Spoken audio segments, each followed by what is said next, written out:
Updates with Tropical Storm Ian. Still a tropical storm. Notice its movement has increased by about 2 miles per hour since this morning. 50-mile-per-hour winds still at its core, and pressure is still holding 1,001 millibars.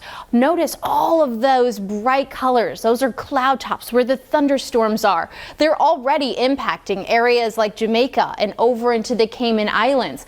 So the rain is still going to be ongoing even as this system pulls off to the north and eventually works its way to the west.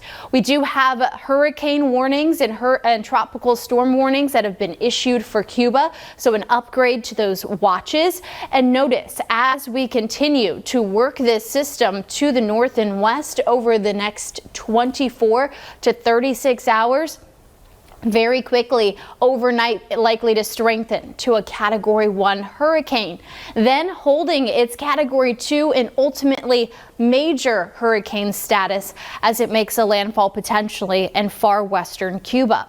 Now, some of the updates with this, yes, it's still likely to get to a Cat 4 as we get into Wednesday morning with winds up to 130 miles per hour.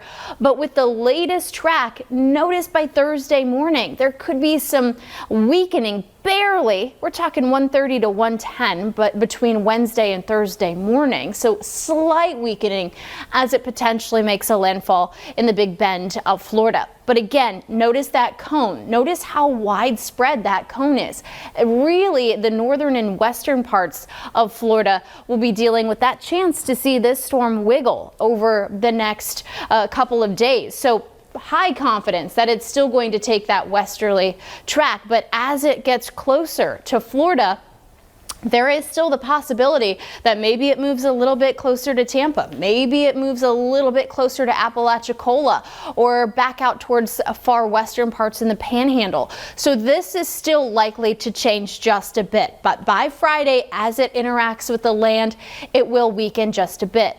So let's talk forecast details. Notice these are all of our models. Again, they all agree for the most part where it goes as it works past Cuba.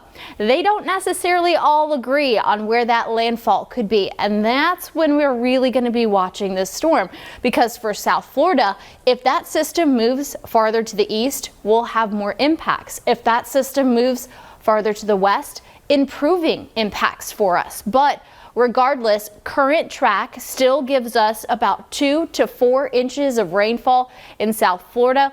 Isolated spots, especially down into the Keys, could get up to 6 inches. Where the strongest of the wind, the heaviest of the rain, out into far western parts of Cuba, 4 to 8 inches. Isolated spots could see 12. There could be some flooding concerns and mudslide concerns in the higher terrained areas. When it comes to tropical storm force winds, South Florida still has a chance to get in on that. Now, the bulk of the action and all of the intense wind will be closer to that center of circulation, which again is farther away from South Florida. But there's still about a 15% chance or so that we get in on some gusty winds, maybe embedded within some of those outer rain bands. We're also watching hurricane force wind gusts that, again, much more localized, but do still expand out from the center of circulation. And at this point, South Florida really not anticipating much when it comes to the hurricane force winds. But it's really going to be the rain and maybe some gusty winds that we'll have to watch out for. Speaking of rain, there could be that chance for some flooding really starting to take over by Tuesday. This is the excessive rainfall outlook. It's a level 2 on a scale 1 to 4. So heavy downpours in areas that are prone to flooding could see some flash flooding concerns Tuesday, and any standing water into Wednesday could also produce some of those concerns. Let's time things out for you though. We do have a chance to see some thunderstorms today. That's going to be on the low end of everything that we'll see over the next few days.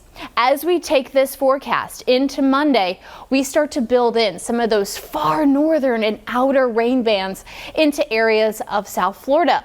The Keys could start to see some of those isolated downpours into the early morning hours. Notice by Monday afternoon, we start to see a lot more of that widespread rain. And this is where we're watching not only the flooding concerns, but the possibility for maybe some water spouts or tornadoes to try and work through. There's going to be that natural spin in the atmosphere.